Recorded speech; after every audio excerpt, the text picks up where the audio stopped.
안녕하세요. 원소를 소개하는 제니입니다.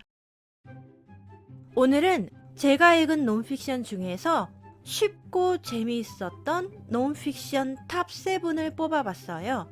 재미는 있었지만 쉽다, 술술 잘 읽힌다는 느낌은 없었던 책은 제외하고, 읽기는 쉬웠지만 별 감흥 없었던 책도 제외하고, 쉽다, 재미있다 두 가지 조건에 가장 잘 맞는 상위 7권을 선정했습니다. 그럼 추천! 제가 선정한 쉽고 재미있는 영어 원서 논픽션 탑 7 어떤 책들인지 check it out!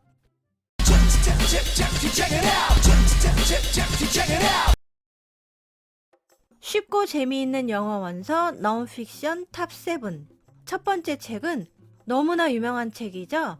스펜서 존슨의 Who Moved My Cheese? 입니다. 이 책은 동화의 형식을 빌어 쓴 자기 개발서예요. 분량은 총 94페이지고 글씨도 커서 읽는데 오래 걸리지 않고요. 작가가 하고 싶은 이야기를 생쥐와 사람이 등장하는 우화로 풀어놔서 딱딱하지 않고 재미있어요. 한 번씩 읽어보시기를 추천합니다. 복잡한 미로 속에 생쥐 2마리와 2명의 사람이 살고 있었어요. 그들은 늘 같은 자리에 머물며 그곳에 있는 치즈를 먹고 살았는데요. 늘 풍족하게 먹을 만큼의 치즈가 있어서 걱정이 없었어요. 그런데 어느 날 치즈가 감쪽같이 사라집니다. 어떻게 해야 할까요? 쉽고 재미있는 영어 원서 논픽션 탑 7 두 번째는 2018년에 빌 게이츠가 이 책을 미국의 모든 대학 졸업생에게 한 권씩 선물했어요. 바로 Factfulness입니다. 작가는 의사이자 통계 전문가인 한스 로슬링이에요. 이 책은 작가가 쉽게 쓰려고 노력을 많이 한 것 같다는 느낌을 받았어요. 잘 읽혀요. 분량은 총 256페이지입니다. 책의 도입부에 있는 문제 중 한 문제예요. 같이 볼까요? 지난 20년간 세계의 극빈층 인구는 A. 2배로 늘었다. B. 유지됐다. C. 반으로 줄었다. 답은 C. 반으로 줄었다입니다. 이 문제는 미국인의 5%, 한국인의 4%만이 정답을 맞췄다고 해요. 이 책은 우리가 가지고 있는 세상에 대한 여러 가지 편견, 고정관념에 대한 이야기예요. 작가가 통계 전문가답게 데이터로 팩트 폭행하는 책입니다. 직관적으로 알 수 있는 그래프들과 쉬운 어휘, 간결한 문장으로 어렵지 않고 잘 읽혀요. 논픽션을 처음 읽는 분들에게 추천하고 싶은 책 중 한 권입니다. 추천!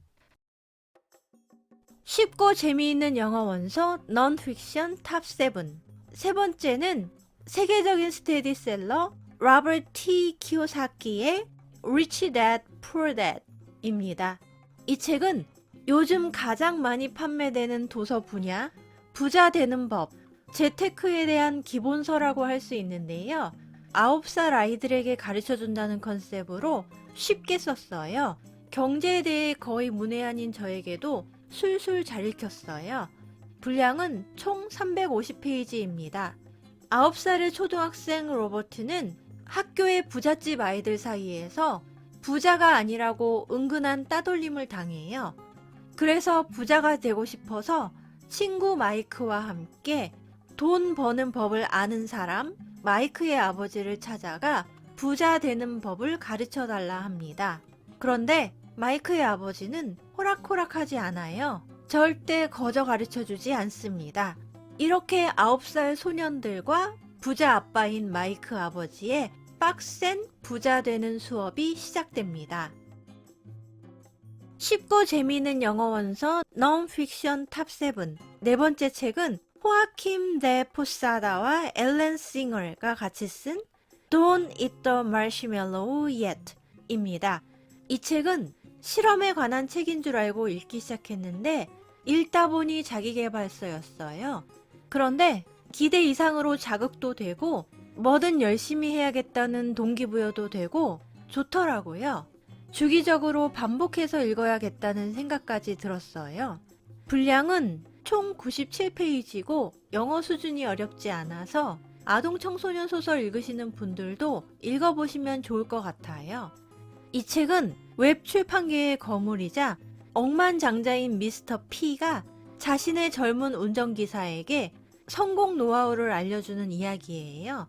미스터 P는 4살 때 우연히 그 유명한 마시멜로우 실험에 참여했었다고 해요. 그리고 미스터 P도 그 실험에서 15분 동안 마시멜로우를 먹지 않고 기다렸답니다. 미스터 P의 성공 노하우는 이 이야기와 관련이 있는데요. 경제적인 성공뿐 아니라 인생의 모든 면에 그의 노하우가 적용된다고 하니 한 번씩 읽어보세요. 쉽고 재미있는 영어 원서 넌픽션 탑7. 5번째는 같은 책을 2번 읽기 싫어하던 제가 처음으로 2번 읽은 책이에요. 말콤 글래드웰의 Outliers입니다. 같은 책을 여러 번 읽으면 좋다는데 못하고 있다가 잘 읽히고 재미있어서 이 책이라면 할 수 있겠다는 생각에 처음으로 회독을 시도했던 책이에요. 총 2번 반 읽었습니다. 연달아 3번 읽기는 힘들더라고요. 말콤 글래드웰은 어렵지 않고 대중적으로 흥미있게 글을 쓰는 작가여서 저도 그의 작품을 여러 번 읽었는데요. Outliers는 그 중에서도 가장 재미있게 읽은 책이에요. 분량은 총 335페이지입니다. 이 책은 성공이라는 주제 아래 빌 게이츠, 비틀즈 등의 우리가 알만한 여러 유명인들의 성공 스토리가 가득 들어 있어서 흥미로워요. 그런데 이 사람들은 어떻게 그런 큰 성공을 거두게 되었을까요? 개인의 노력? 재능? 당연하겠죠. 하지만 그것만으로 성공할 수 있을까요? 이 책 꼭 읽어보시기를 강추! 쉽고 재미있는 영어 원서 넌픽션 탑7. 6번째는 이 책을 인생책으로 꼽는 분들이 많더라고요. 스펜서 존슨의 The Present입니다. 이 책은 총 104페이지이고 글씨도 커서 읽는데 오래 걸리지 않고요. 영어 수준도 그리 어렵지 않으니 꼭 읽어보시기를 추천합니다. 리즈는 얼마 전 직장에서 승진을 했는데요. 승진을 하니 일이 많아져서 직장일도 엉망, 집안일도 엉망이 되어가고 있어요. 그래서 조언을 구하려고 요즘 승승장구 잘 나가고 있다는 예전 직장 동료 빌을 찾아가요. 빌은 리즈의 사정을 듣더니 하루하루 일과 인생이 더 즐거워지는 비법이라며 The Present라는 이야기를 들려줍니다. 저는 이 책을 2번 읽었는데요. 엄청난 깨달음은 아닐지라도 하고 와닿는 부분이 분명히 있었어요. 여러분의 인생책이 될지도 모르는 The Present 추천합니다. 쉽고 재미있는 영어 원서 넌픽션 탑7. 마지막 책은 아주 유명한 책이죠. 데일 카네기의 How to Win Friends and Influence People 입니다. 한국어 번역서 제목은 인간관계론인데요. 우리나라에서는 책 읽어드립니다라는 프로그램에 소개되어서 더욱 유명해진 것 같아요. 분량은 총 249페이지이고요. 굉장히 정리가 잘 되어 있는 책이에요. 읽기 어렵지 않으니 영어 원서로 읽어보세요. 이 책은 1부는 사람을 대하는 기본 원칙 3가지, 2부는 사람들이 나를 좋아하게 만드는 방법 6가지, 3부 사람을 설득하는 방법 12가지, 4부 사람을 바꾸는 방법 9가지로 되어 있어요. 이 책은 예상과는 달리 인간의 본성을 이해하고 상대를 존중하는 데에서 오는 조언들이 많다는 생각이 들었어요.